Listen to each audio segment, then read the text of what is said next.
Yes, guys, welcome back to Chasing Green Arrows. It's Friday, it's me, it's Dean, and it's Big Man Backer. Hope you guys are well in the chat. We've got loads to discuss today. We're going to be doing team reveals of all three of us. We're going to chat about Wildcard Game Week 8 versus Wildcard Game Week 10.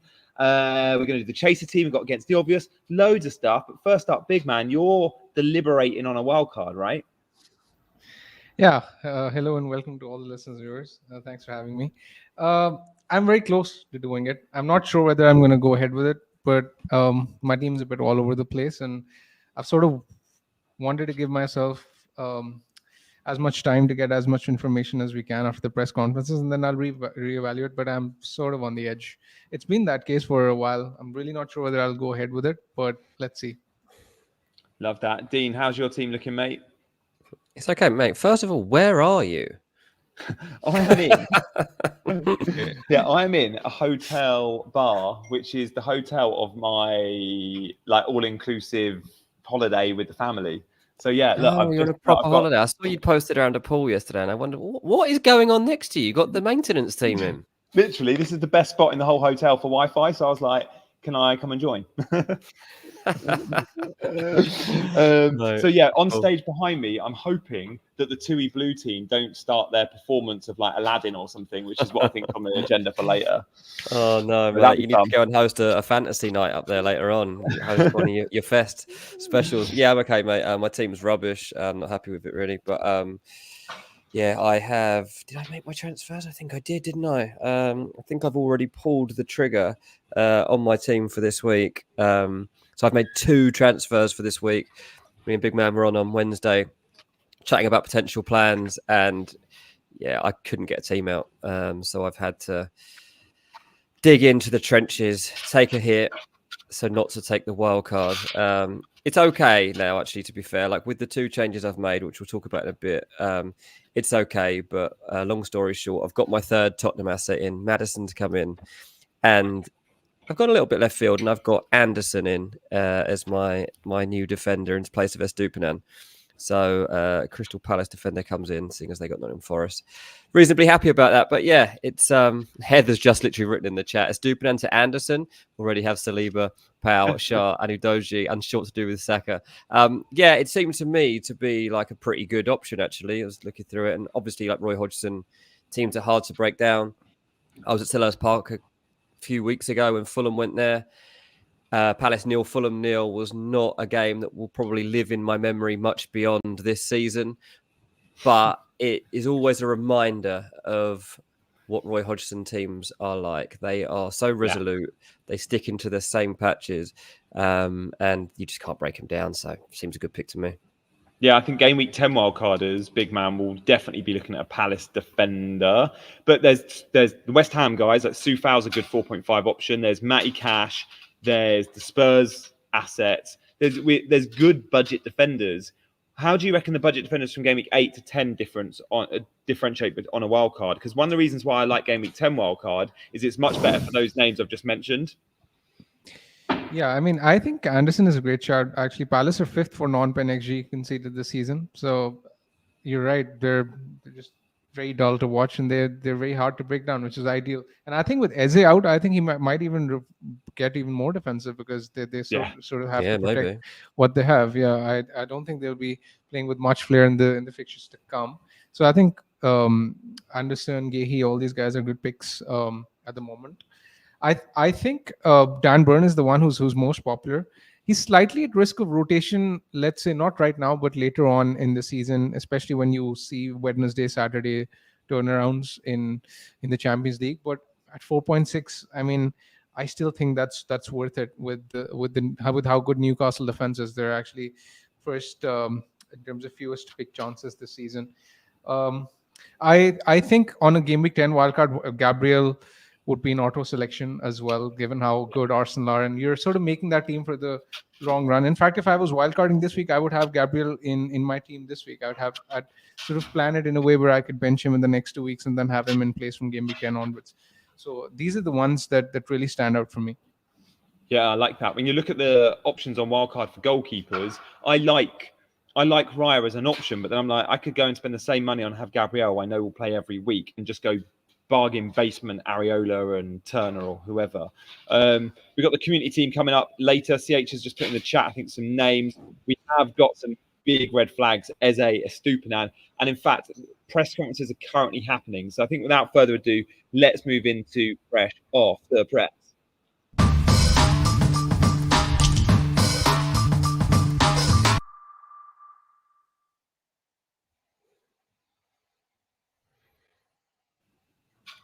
Yeah, weird one this week because, as you say, when we do the afternoon show, we often don't have team news, but especially hard when we just had Champions League and Europa League nights because there's even less team at this stage, really. Justin Pochettino says Caicedo and Mudryk are in the squad, but he's still decide whether those two play or not. Mudryk looks like he's got some life about him now, but the fact that he's an injured out means we still can't even consider picking him right now. Caicedo. How good was he live, Dean? Was he amazing live? Because those that have watched him live have gone like, you can't appreciate his acceleration on TV, but you obviously saw him for that goal he scored against Fulham.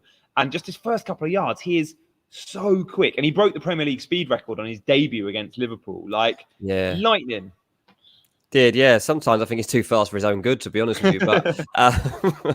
But yeah, he was...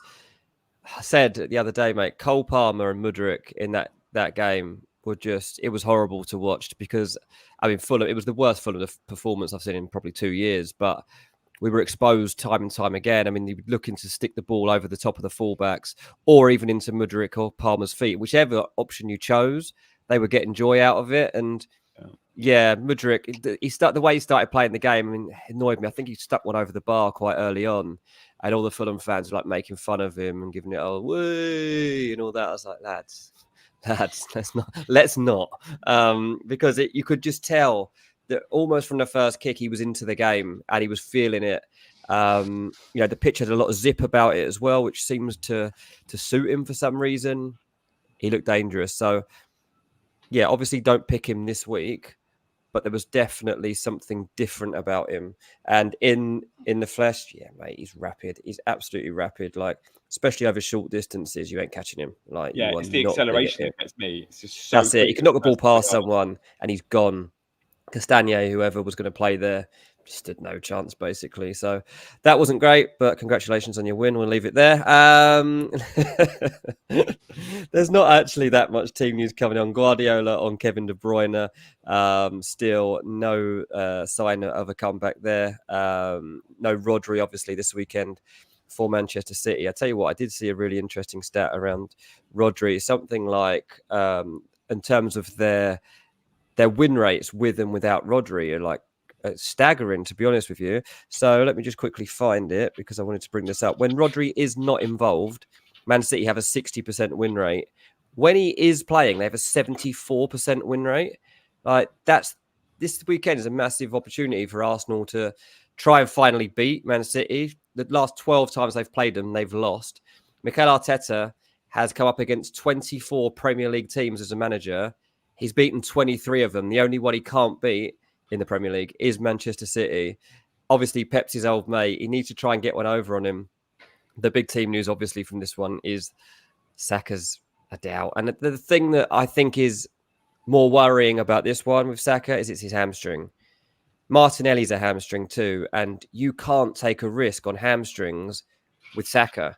Before, for the last 2 or 3 games, when he's had a knock, that's a bit different. If he's just got a knock, that's different. A kick or something is okay. But Saka has to be at full speed. He has to be exploding. And I don't know. I just get this. I believe that Saka won't play, mate. Do you? I mean, I always think, I just think he plays every game because he literally does, yeah. Big man, what do you reckon? Would he play? And if he doesn't play, is he a sell? Because he's got a couple of tricky fixtures, although he's got Sheffield United game week 10. And if you're going without Salah, then actually there's 1 or 2 weeks you might go captain Saka. So he's someone I don't want to lose, even if he's out this week. But I think he will play. He's in the England squad, so that helps. Yeah. And but that's just provisional, isn't it? I mean, that's we've known. No way Arsenal want Saka going in that international break. That's another consideration here. Like, him playing in games against Australia and Italy in the next week or so is like absolutely not suitable to Saka or Arsenal. So another thing Arteta has to factor in here is like, if I play Saka and he doesn't come off injured, he's going on international duty and playing probably 2 games. That's not good. That's not, but neither is dropping points against Man City if he doesn't miss, right? So, I mean, that's the balance, and I mean, as we've seen before, Arteta is known to run him into the ground. So if he's fit, I don't see a world where he doesn't start, especially in a picture like Man City. I mean, he had the opportunity to rest him against Bournemouth. I mean, he's basically run him into the ground. So I don't see a reason why Saka won't play if he's available. Now, we don't know what the chances of that are. But let's say if he's a doubt and we don't hear any news pre-deadline regarding him, and if you don't have a route to someone like his son, who I believe is the best captain this week, then I don't mind selling Saka either. Yeah, that's interesting about the Bournemouth game. I cannot believe Saka played versus Bournemouth. Like, knowing the fixture congestion, there was the Champions League game up, then the Man City game, and then international duty, and knowing he'd been carrying a knock. Arsenal, it was a banker. Like, I'd have bet my mortgage on Arsenal beating Bournemouth. Like, Arsenal are flat track bullies, and that game was never in doubt. Why did you need to play him? So I'm like, clearly doesn't think he needs a rest, and I think he'll think similar. But yeah, it's a good point on the hamstring.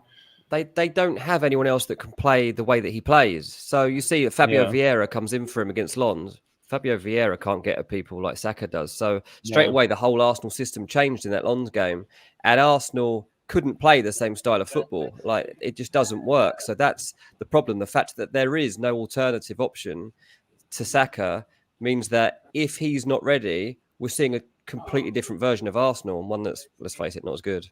Yeah, maybe Jesus played on the left last time out, but I do remember under Pep, Jesus getting some minutes on the right. So maybe that's an option. But yeah, it'll be an interesting game. Yeah. What do we think, Big Man? What do we think on that game? When we saw Arsenal playing Spurs and we saw Spurs playing Liverpool, loads of FPL managers were selling their Spurs assets or not jumping on Maddison and Son because it's 2 tricky fixtures. But my school of thought was, and I've said it on this channel, like, they're games in which they have goals, so I'm happy to back my Spurs players. I don't care if they have tough fixtures. I can see Spurs scoring 2 and whatever. But the Arsenal-Man City game feels different. It feels tighter and it feels lower scoring, right? Or is that just me? It feels slightly low scoring. I don't think it'll be as high scoring as, let's say, the North London derby was. I do think that the absence of Rodri will help Arsenal, and I do think both teams will score. It's that kind of game where I bet both teams to score. Probably will be a 2-1 win to either side. I don't think either of those players, having said that, is a hard sell. For example, if Saka's fit, then it's fine keeping him. And after this week, the Chelsea away isn't like, it's not the worst fixture either. It's all right. And then it all depends on the strategy. So, for example, if you're looking to wildcard in 10, then you have an easy route of getting Saka back. Then by all means you can sell him this week, because 2 relatively tricky-ish fixtures for Saka. For someone like, let's say, Maddison or something, that makes sense. But if you're planning on holding the wild card for a long time, then I think keeping Saka makes equal sense. It depends on the chip strategy. Yeah, the other thing to just bring up here as well is the form of Odegaard. I mean, he scored in 3 of his last 6 Premier League games, and he's had more shots on target than any of his teammates. He's got 10 shots on target. Obviously he scored 2 against Bournemouth, I think. So Odegaard is perhaps the guy to be looking to if you want an Arsenal asset and you are tempted to get rid of Saka and you think you're going to get Saka. And I can see in the comments right now that a lot of people are saying that they have sold Saka or think they're going to. Then maybe give Odegaard some love, especially as the pen will almost certainly be his. I mean, if Saka's not on the pitch, then, I mean, even if he is on the pitch, it seems like Odegaard's getting him a lot of the time anyway. But if he's not there, then Odegaard's almost certain to take it. There's also the possibility, of course, that Havertz could go through the middle if Gabby Jesus does end up going wide. I know there's still the Nketiah option, but do consider that Havertz might end up in that role again. Game week 10 wildcard does give you the option of selling Saka, which is an interesting one for a couple of weeks. Big Man, let's move on to, in fact, we're going to talk teams coming up next, because then we can have that wildcard 8 versus 10 discussion. Because I myself, for example, I own Son and Maddison, great. I'm going to buy a Spurs player, probably. I could buy Porro for an Estupinan, or I could go, I'm going to have a 2-week punt and sell Saka for Richarlison and go triple Spurs attack. Like, what a nice differential that could be for 2 weeks. But that does mean I'm committing to a game week 10 wildcard.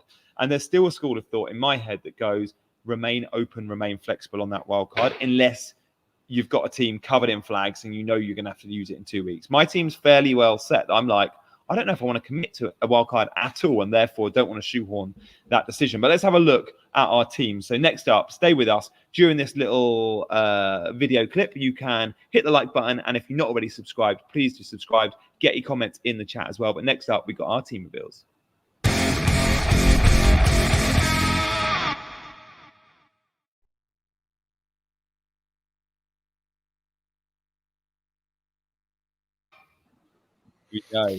Walton Rifles. Yeah. So, yeah, it's starting to look a little bit different, this team. So over the course of the last week or so, Ward-Prowse has come in, Madison's come in, Anderson's come in. Still got 2 players flagged on the bench that I need to get rid of, and I don't like Andreas Pereira at the moment.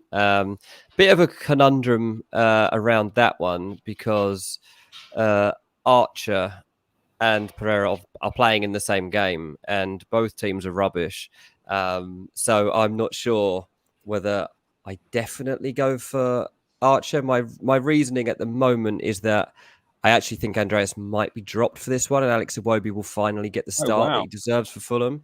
And if Iwobi does start, he's probably the only Fulham player I'd start to be looking at as a potential asset. I don't actually know what his valuation is. I'll have to check that out in a sec. But Iwobi, like anytime he's got in the pitch for Fulham this season, just looks dangerous. Like he's looking sharp. So yeah, Pereira, I'm going to leave out of the team. Son is going to be my captain. Pretty set on that for a little while now.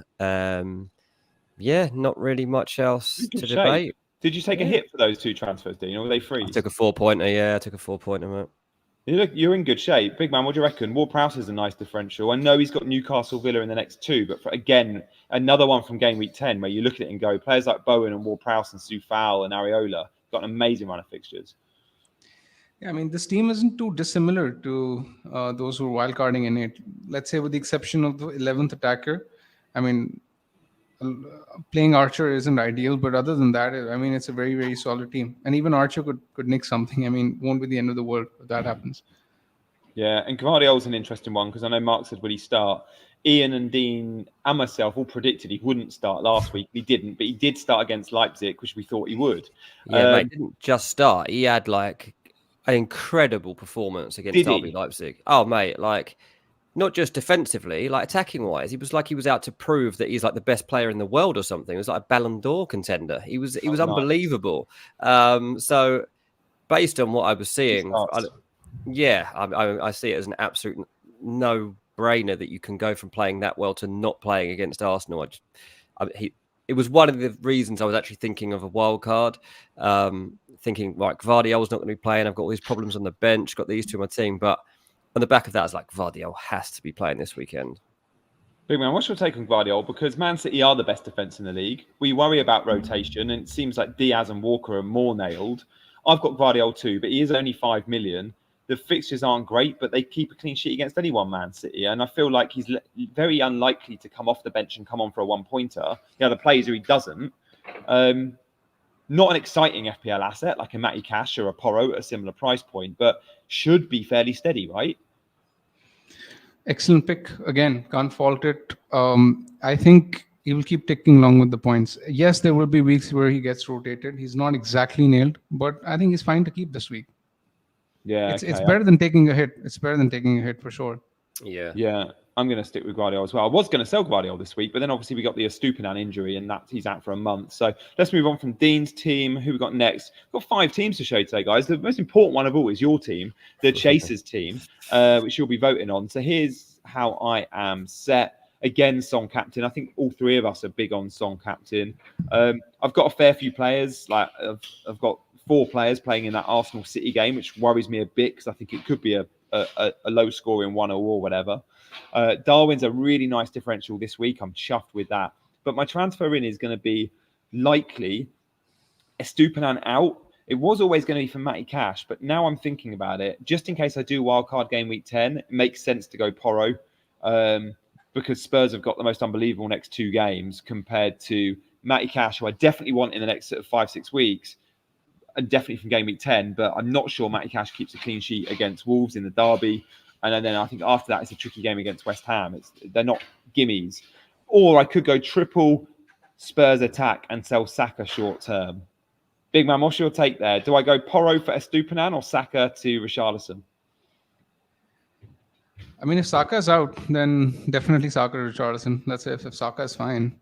Then I like the first move. I think Porro does have that 15-pointer in him. There's that chance of that happening. I like him as a differential for sure. He's actually outstatted Udogie 9 shots versus 1 since game week 2. So the numbers are there. I might bring him in myself this week. So yeah, that would set you up very nicely, and then you can easily wildcard in 10. Yeah, Mikel Arteta, by the way, is due to talk in like 5 minutes. So we should, by the end of this show, have some quotes from him on Saka. So hopefully we'll have some clarity over that situation compared to where we are right now for you, mate. I like how you say hopefully there, Dean, because you know, Arteta is up there. Guys in the chat, let's play a game. Who are the worst managers for press conferences to not reveal info? I'm going to go Howe and Arteta. Yeah. Without a doubt, Eddie Howe. Without a doubt. And who are the best? I would say the Italian managers have always been great. Ancelotti, De Zerbi, sometimes they'll tell you, oh, he's going to start. It's for some reason they don't play the mind games in Italy, and they just go. Exactly. Yeah, De Zerbi even stated at the start of the season that he's even going to be rotating the goalkeepers, and that's exactly what is happening. Yeah. Love that. Like, very helpful. Yeah, very helpful. It's almost like you're too generous. Like, why are you telling us that? You're giving your opponents an advantage. But Moisey, is that for a good or a bad, Daniel? I can't think of Moyes being really good or really bad either. Moyes is terrible for news, apparently, according to Mark. I hadn't picked up on that. Maybe I've just never owned enough Moyes players to care. But he also will give you the whole team. Moyes is just not a very communicative person, is he? He doesn't want to talk to anybody that is not a footballer or in the game. You see, last night, like he was asked a question about Jarrod Bowen, and the question was put to him: "Oh, Jarrod Bowen's in the England squad. Do you think he deserves that? And why has he been in such form?" He's like, "I'm here to talk about West Ham, not England." He's like, and I'm Scottish. Yeah. He's like, okay, why is he in good form? He's like, well, and it's like, honestly, mate, stop it. Just answer the question. That's funny. Mourinho was bad, rest in Pilgrim. Yeah, good point. Where's the news of Diaby? When is the news of Diaby coming? I'm not sure when the Aston Villa press. Is there a Villa press conference? They obviously played last night. There won't be a press conference because they would have done it. He wasn't in training this week. He wasn't in training at all. Yeah, so they won't be speaking again. The presser for the game would have been done after the match last night and will be embargoed. So they won't have any updated information in that sense unless they put it out on the website. Zaniolo, man. 2:30. I was wrong. There you go. People saying 2:30. That's actually really rare that they would. I guess because they were at home. If they're at home, they could do it. But yeah, there you go. Adam and Mark have got it ready. 2:30. Justin's taking the mick. Howe is very, very open. Howe is the worst. Do you remember last season over certain Isak and Wilson calls? No, he's the worst. We didn't know Botman was injured because he didn't tell us. Not that they have to completely tell us, but often Howe will lie and go, he's going to, we hope he'll be available. And you're like, he's out for a month, Eddie. Yeah. All right, let's move away from my team. So, yeah, it will be a Spurs player in. Big man, let's have a look at your team and chat a little bit about 8-10 wildcard. Before you go through your plans, tell us a little bit about wildcard plans. So there's what percentage chance is there that you'll wildcard this game week? And what percentage chance that you'll wildcard game week 10? It's honestly a 50-50 call. Is it? It really is. It really is. Was it the same on Wednesday? Were you in that space on Wednesday when you streamed with Dean, or were you kind of less likely to wildcard then, and as the days have gone on, you've been more likely? Yes, actually, it's as the days have gone on, I've become slightly more open to wildcarding simply because of the flags that are coming in my team. I mean, Botman's ruled out. Estupinan is suddenly injured, not playing. Sterling is not likely to play the weekend. Mudryk is fit. Palmer is in great form. So all of a sudden, I'm looking at 9 playable players, or 10 maybe if I decide to play Archer.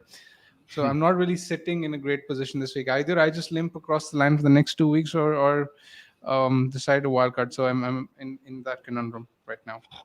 Your United assets will definitely be playing on your mind, though, because if you wildcard, you're going without Man United. But at the same time, you're looking at Brentford and Sheffield United going, they're 2 good fixtures. And the underlying data, which you like, has been there for Bruno and Rashford to an extent. It is. But again, now, I mean, there's only a certain point till I can be sitting here on the show justifying underlying data, because the points simply have not come. The returns aren't there, and honestly, I would rather not be on the double up. At least, like, I think it's very risky, especially 3 players in that game. It's not really ideal.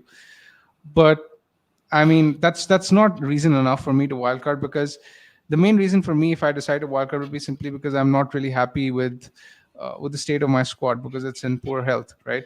I don't really see there too many standout midfielders that I'm missing apart from Salah. So, and I think that's honestly fine this week. I don't think having Salah this week is as essential. So, Gee, are you ready for this? It's tricky. I've got Saka news. Oh, go on. Mikel Arteta says Bukayo Saka is in contention for Manchester City on Sunday. He's His fine. quote. His quote. He's in contention. Let's see how he progresses from here to Sunday. He had to leave the pitch. That's never good. Let's see how he recovers. That's not helpful. Yeah, he's gonna play. He's going to play. But yeah, he's probably going to play. Yeah, so I mean, he's not ruling him out. So he is absolutely flogged, isn't he? Like, the poor guy just needs a week off. That's interesting. Tom just said Saka out in our comments section. I'll let you know what other quotes come in from that. Man United also have a press conference taking place right now. So I'm going to keep an eye on this while you two just chat. Nice, big man. So, okay, I get it, the poor health thing, but I look at your team and think 2 transfers, which you can take, and you've got 1.3 in the bank. Actually, you could have a good 11 out this week. You get that third Spurs asset in, whether that's an extra. You could go double Spurs defense. Yeah. What you if you don't wildcard, what are you thinking your transfers will likely be? A Stupinan to Porro? It depends. I mean, I'm actually curious to hear your thoughts as a Chelsea fan on Sterling, because a lot of what I decide to do depends on whether or not I think he starts. And at the moment, I don't think he will. He's played well, but obviously, we can't deny Chelsea's best performance probably the season so far, certainly result and performance combination, was that game against Fulham. Like, Dean says Fulham were really bad, and they were, but we made perhaps them look bad. And Chelsea was so convincing. They looked really good with Cole Palmer and with Mudryk. If Mudryk's fit, then I think there's a good chance Sterling misses out again. If Mudryk's not fit, and again, that's a 50-50 call in itself, then Sterling plays, and it's a good fixture for Sterling. And Sterling had been one of Chelsea's brightest sparks, but Palmer's got to start. And by the way, guys, Palmer is a 4.9 asset. I think come a game week 10 wildcard, despite the fixtures being horrendous for Chelsea, if you're looking for an enabler that can come into your 11 some weeks, Palmer could be an option. So, yeah, I don't like sitting on the fence, but I'd say Sterling is really a 50-50 call. If you wildcard, though, you're probably selling Alvarez, who I quite like for the next 2. You're selling him. Would you keep him? Alvarez. Yeah. So you'd go triple attack, would you? Probably, but I'll definitely have Haaland and Alvarez. I just think Alvarez is great value. Yeah, he is. I think if I was especially because my team value isn't great, so Alvarez would really fit the bill. I don't think I'd be able to afford Watkins.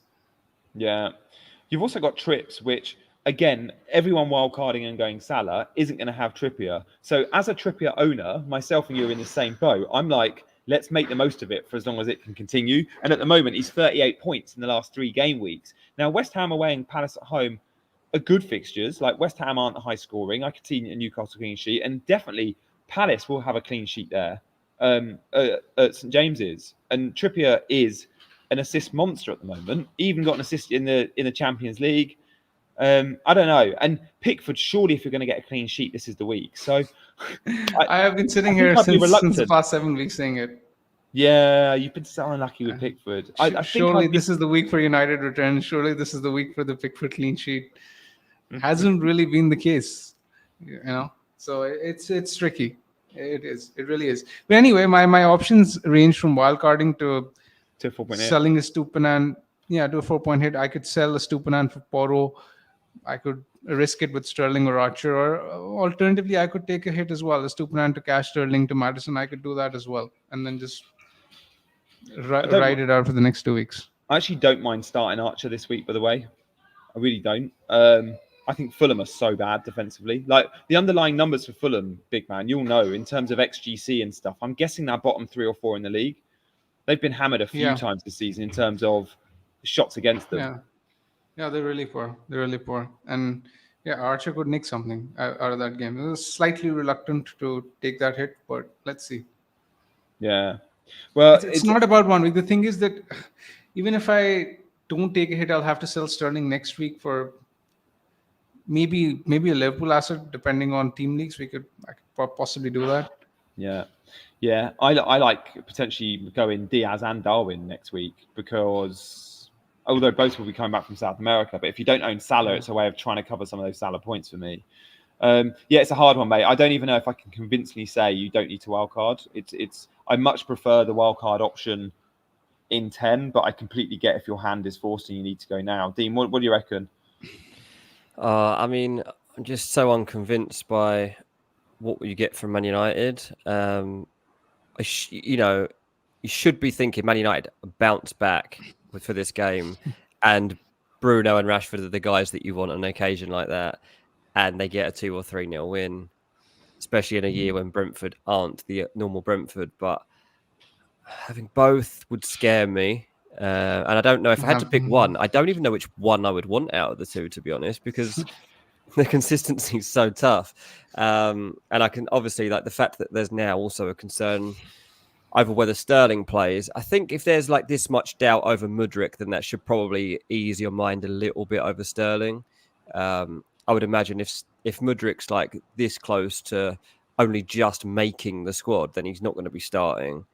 Most likelihood is that he puts Raz back in for the start, especially for a game against Burnley. He came off at 45 minutes, Mudryk. So often I think when a player's subbed at half time in what's not a tactical switch, you're like, oh, okay, you're pretty injured because often it's go out and play the second half and see how long you can last, and then we'll bring you off at 60 or at 55. But to bring him off at half time, I was like, oh, okay, that makes me think he's going to miss a week or two, and it's clearly an injury worth bringing you off for. But I don't know how frail and the sort of player Mudryk is, because some players would be like they'll play through that, and others would be like really worried about making that injury worse and asked to come off. So yeah, one to try and spot. We'll learn more as the weeks go on about Mudryk. Let's move on from Big Man's team. Big Man will be following you on Twitter to see what plans you make, and on Instagram, of course. This is the wildcard team, Big Man, that we showed on Wednesday's stream. If you were wildcarding, out of these guys, should we go through them quickly with which ones are absolute locks? Because that front three is a lock, right? And then Salah, Maddison, and Son are a lock. Who else?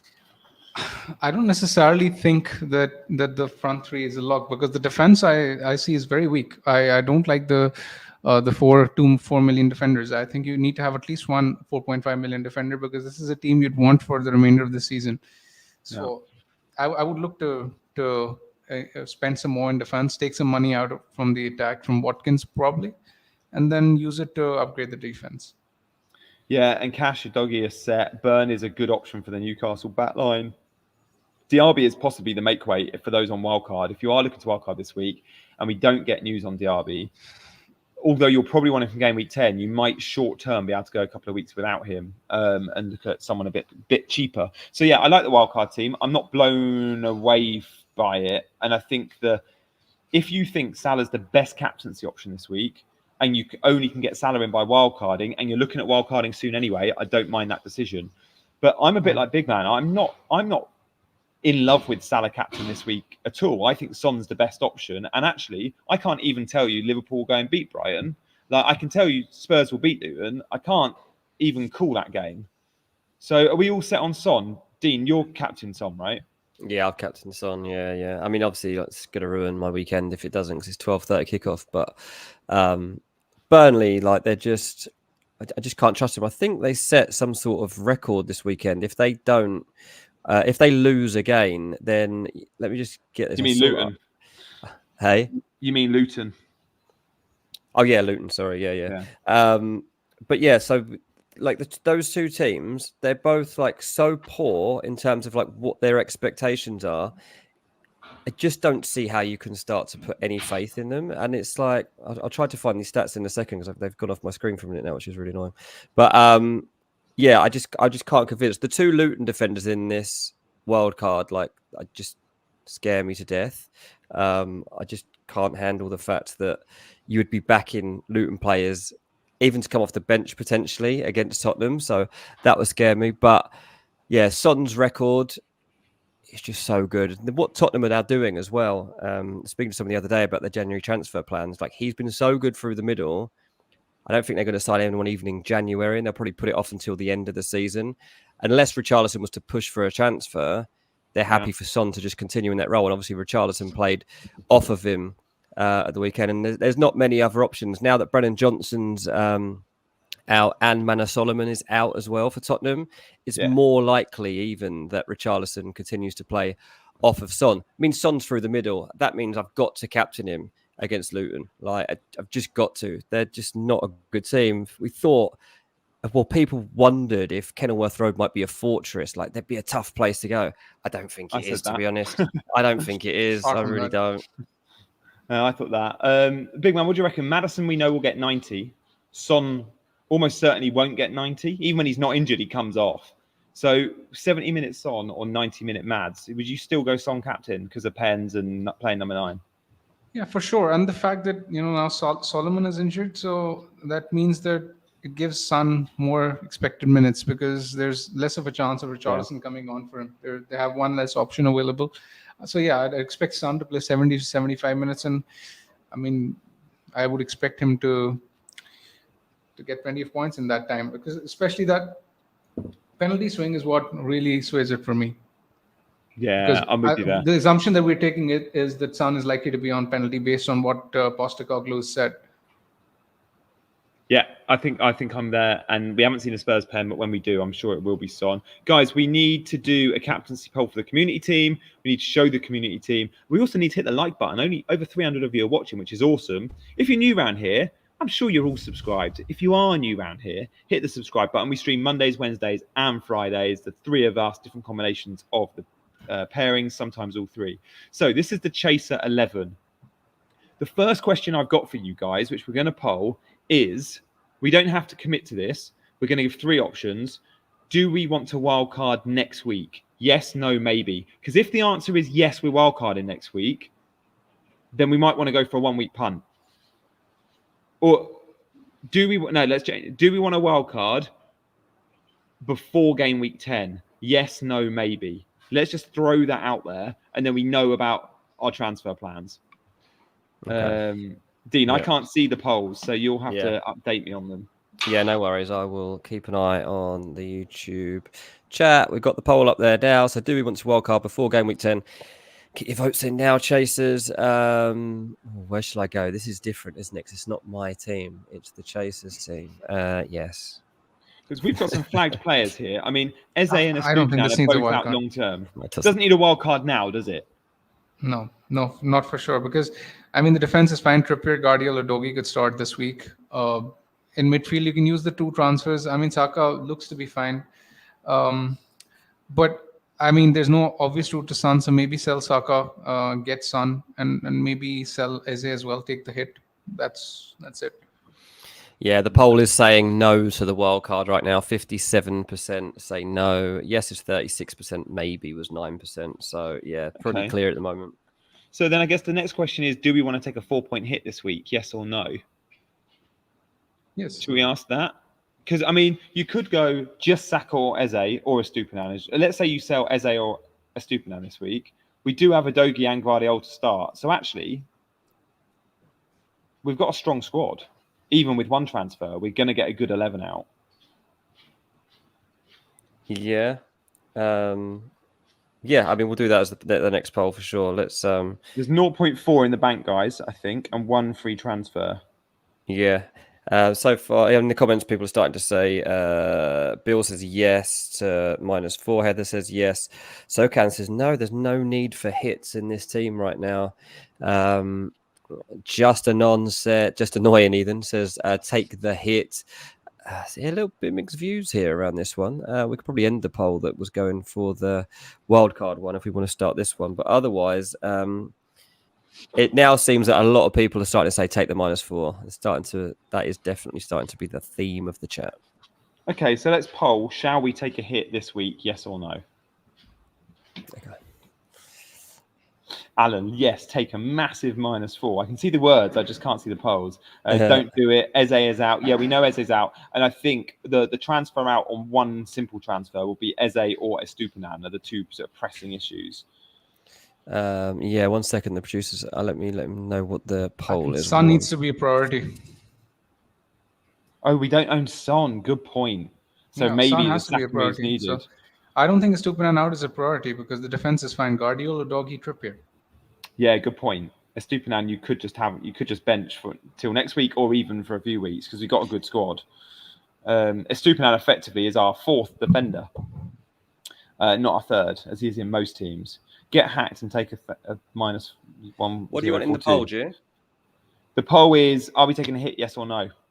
Okay. Are we taking a hit? Yes or no? I think. Bacco is right. Diaz and Darwin in. I don't know about going double Liverpool, although maybe. Let's see what you guys think to a hit, and then we can have fun with the combinations. We've still got to get into the obvious, guys, so stay tuned because we're going to be picking 3 players who you shouldn't pick this week, who are all pretty much obvious picks. Always a bit of fun, so do not go anywhere and hang around for that. This will be wrapped up in the next minute or two. Yeah, we are taking a hit. It's 72% say yes. Oh, geez. Okay, so shall we assume it's Eze and Saka? We can't get to Son unless we sell Saka, right? Yep. Mm-hmm. So shall we make the next question? Shall we buy Son, yes or no? And if we're buying Son, we know we're selling Saka. Okay, that's a good one. I like that. Oh, it's fun, this, thinking of the questions that are most obvious to get to the answer. It's like a puzzle. Guys, we're keeping these polls fast. If you don't vote in the first 20 seconds, you probably don't get your vote logged. So get in the chat and get ready. And yeah, if you want Son in, we'll poll Rashford or Saka out. Because a lot are saying, what about selling Rashford? Adam says it. Freddie says it. Craig says it. CH says Rashford to Son. Yep. Let me just I'm guessing everyone's going to say buy Son on a 4-point hit, aren't they? I imagine so. 82% are saying yes, we should buy Son. Okay, so shall we buy Son for Rashford or Saka? Let's let you guys vote on that, and then we can think about our next transfer. It'll either be Estupinan or Eze out. Yeah, okay. So that's the next poll to be done. Big man, how's your maths? It's not great. Because if we're selling Rashford or Saka for Son, we need to know what balance we've got left in the bank. We've got 0.4 at the moment. I don't know what we're selling Saka and Rashford for, but we can guess. Okay, so I think we've had them both since game week 1. Son is 9.4. What is Rashford? So Rashford is 8.8, right? So is we he need 8.8 0.2 now? more. Yeah, Rashford is 8.8. Yeah, Saka is more or less the same as well. So I don't think price will be a huge factor. But personally, I would sell Saka because of the fixtures. Rashford's fixtures are better. Yeah, and I mean, a lot of people are also making the point that, you know, with Saka and Rashford, that Rashford's definitely playing and Saka isn't definitely playing. So that is something that is on people's minds. Is Rashford definitely playing, though? Because, I mean, he hasn't been great. So I actually question this. Yeah, I don't know if Ten Hag's brave enough to do that right now. He's got enough problems without dropping like one of the only players that's actually got any nails to open up a back line. His assist for Højlund the other day was good. Yeah. I agree with you though. Højlund's very good. Is looking good. Have we got that question up, Dean? We do have the question up. We've got 70 votes in, and Rashford is winning the vote. He's got 61% of the vote at the moment to sell Rashford. Been in then. There's actually rumours of dropping Rashford. Yeah, according to the chat. And yeah, Big Man echoes those thoughts. It could happen, but we're not saying we think it will. All right. Well, let's ditch Rashford. So Rashford for Son leaves us with how much money, Big Man? Rashford for Son leaves us with 0.2. So we need to free up 0.2. We need to get 0.2. Okay, so if we're selling Eze, so maybe we'll be selling Saka as well, because you could go Saka to Bowen, you could go Eze, you could go Richarlison. No, we've already got triple Spurs now. So I guess the next question is, do we want to sell Saka or Eze as our transfer to? Eze to a cheaper player. That makes sense, doesn't it? I would be holding Saka all day long, especially because we're not wildcarding and we don't own Salah. So shall we poll some options for Eze. Give us some names in the chat, guys. We're not selling a Stupinan because we've got a good defensive bench already. Like Adogi comes in, Guardiola comes in. We've got Madison already, Khalid. How are the numbers doing? Do our numbers drop when we do this, Dean? Or are we still on? We're still all right. People are still watching. We've got 360 people watching right now. In fact, it's just gone up a little bit too. So people still jumping on. Yeah, stick with us. We have got against the obvious in a minute. We're going to tell you some big players that you might be able to afford to go without this game week. Eze to Douglas Luiz, Neto, Ward-Prowse. Yeah, Neto isn't a bad shot. Yeah, I like that. Should we poll Neto, Ward-Prowse? Oh, yeah, that's fine. Can we get to Diaby? How much is Eze? Let's have a look. Is it cheaper than Diaby? Diaby 6.7 or 6.8. Oh, damn. Is Eze cheap already? 6.2. Yeah, okay. So we're looking at... we can't get to Ward-Prowse then. We're looking at 6 million spend on a defender, guys. And yeah, it looks like Neto, really. Like spending 6 million on a defender. We could go for a punt for my boy Zaniolo. 5.7 Neto. Gordon's 5.6, but suspended. You could go Chan at Wolves. You go Decore. It's slim picking. So I think we're going to be going Neto, aren't we? The other option... think that's a great pick. Yeah, the other option is we sell a Stupinan and keep Eze on the bench. Wolves have a good run of fixtures as well. I like Neto. Or Palmer. Yeah. Oh, gosh, yeah. Palmer isn't a bad shot, honestly. Should we do Neto versus Palmer versus Seller Stupinan? We'll give 3 options. Eze to Neto, Eze to Palmer, or Eze to... Or no one, just a Stupinan sell instead. Yeah, our producer's like tearing his hair out during this episode, trying to keep up with this. I can absolutely guarantee. Come on, Mars. Last 10 minutes, son. Come on, I bet he was thinking, oh, I hope they roll this week. I'm like, Get his feet up, didn't he? He's been caught out. Right, he's got the poll up. Who do we sell Eze for? Neto, Palmer, or sell Estupinan instead? Get voting, people. I wish we could roll, but we've got Estupinan and Eze and Saka. So to confirm, the moves so far are Rashford out, Son in, and then how are we looking, Dean? Well, we're looking pretty tight, to be fair. Neto is winning just about over sell Estupinan instead. Palmer's not getting that much love. So it looks like Neto's going to win. We sell Eze and bring him in. I like that move. I really like that move. Let's do that. It's got the vote. So let's confirm and wrap this up. We're going to go Rashford to Son, Eze to Neto, 4-point hit. Guardiola comes into 11. So does Adoji. Bayer and Estupinan will be benched. Just need to do one last vote on captaincy. So let's give 3 options. Son, Madison, Haaland. That's right, isn't it? Yeah. They're the 3 obvious. Yep. Last poll for your producer. Yeah, it's all right. Neto won in the end, by the way. He got 49% of the vote. So Neto confirmed. Just waiting for this last poll to drop out for people. Thanks everyone for watching. In the meantime, while you're waiting for this poll, do remember to give us a like. We would really appreciate it. Thanks for everyone for sticking with us today. It's a big one this weekend with captaincy. Here's the poll. It's up right now. Son, Madison, Haaland, or Johnny Evans. Time to vote. Go. Big man, is there a world in which you don't captain Son this week? Are you set on Son? Oh, I'm 100% Son. Set on Son. There's no chance I'm moving away from him. If you own Salah, would you consider it, or would you still be going Son? Because I'd still go Son if I own Salah this week. I would still go with Son as well. I do think Son has the better fixture. I mean, I don't really rate the Luton defenses highly. Well, Brighton could give a game to Liverpool. I won't be as surprised. I do expect Liverpool to score and do well, but I just think Son's ceiling is much higher. Yeah, that game could be 2-1 Brighton, and I wouldn't be surprised. If Spurs don't beat Luton, it would be an absolute shock. Dean, how are we looking, mate? Yeah, Son's getting the armband, mate. He's got 50% of the vote, so there's absolutely no doubt. Oh, no way. Look, my daughter's just going past in Kids Club in the yellow hat. You see that? No way. Yeah. That is hilarious. It's Kids Club, 2-hour slot. And I was like, yeah, perfect. I'm streaming during Kids Club. I don't have to feel guilty. And there she goes buying a little yellow hat. Oh, amazing. Sweet. So what, we're going Son then, yeah? Yeah, Son, yeah. Son's got the armband. Our new signing, yeah. CH says that was a tad chaotic. Yes, it was. It's usually not this complicated, guys. It really was chaotic. I'm so glad I was not hosting. Mate, I couldn't have hosted. I'm actually sat here wondering whether you guys go through the hassle every week, because this is very, very, let's say, stressful. It's extremely, yeah.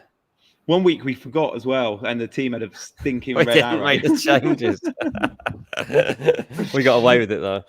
Yeah, I think we just about did. Right, let's move on. We got against the obvious. We've got 6 minutes left. We'll post this team on Twitter, by the way, so you can see it. Let's tell you guys 6 players that you shouldn't own this week that are pretty popular picks.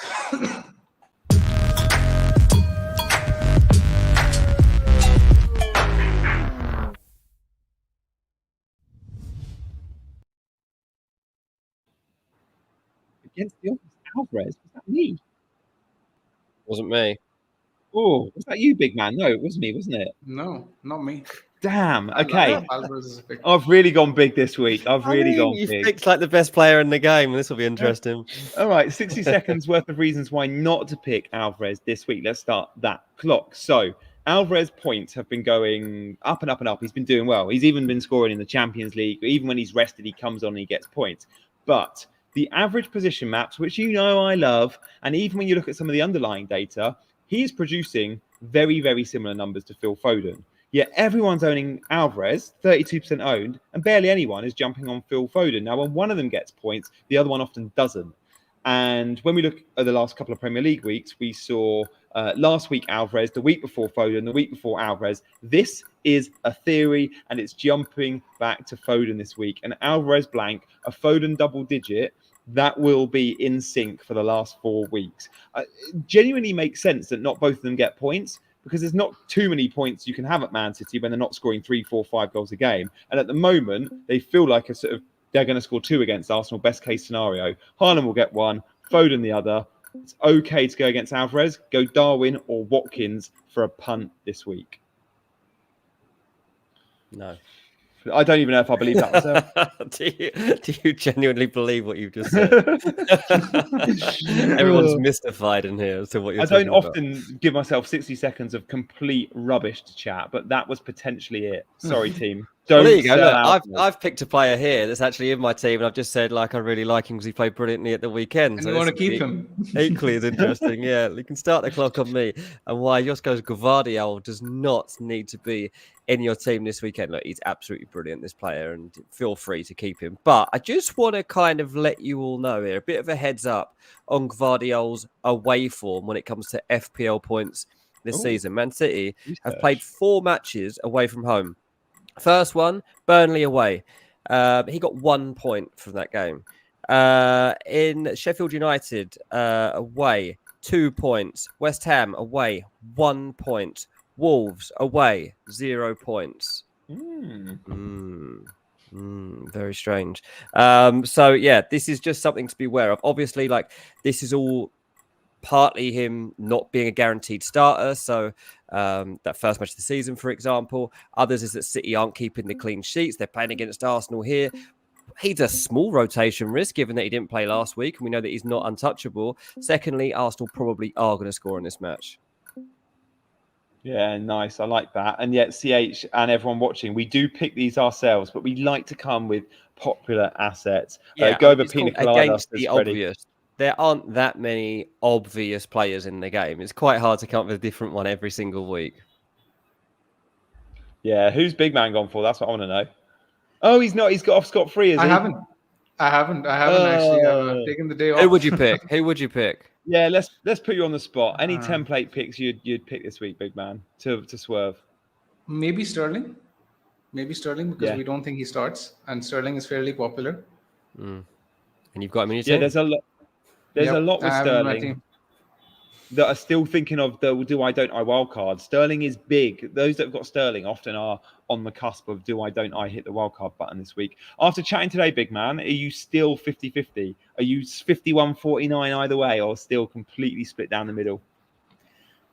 I'm still completely split down the middle, to be very honest. Will you give yourself a deadline of tonight to make that call, or do you think that'll be a tomorrow morning call?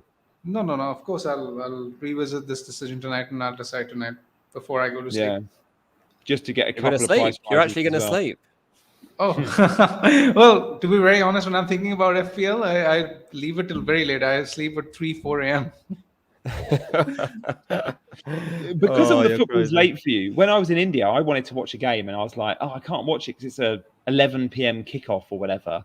It's tough to keep track. So do you guys in that part of the world that watch a lot of Premier League football, do you stay awake quite a lot to watch games, or do you just watch replays the next day or highlights the next No, day? I personally, I stay awake till late, especially the Champions League games. They're very late, and considering that they're on weekdays and not even on weekends, the Champions League games kick off at around 12 in Pakistan, where I live.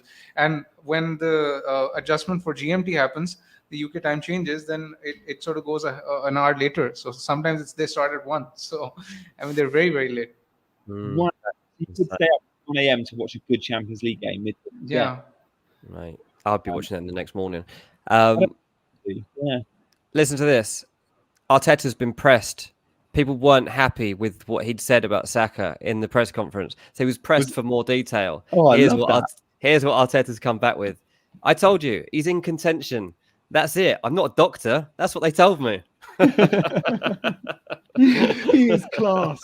That is amazing. Okay, yeah, confirmed he starts. Guys, thank you so much for watching. If you're just tuning in, go back and watch the last hour, get to 45 minutes and then probably switch off because the community team might not have been the most fun for you.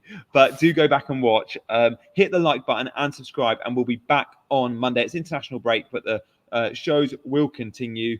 There might be 1 or 2 wildcarders around next week as well, although I still think I'm going to be waiting until game week 10 and keeping it open. But for now, he's been Big Man, he's been Dean. You guys have all been the amazing chasers in the chat, and we'll see you very soon.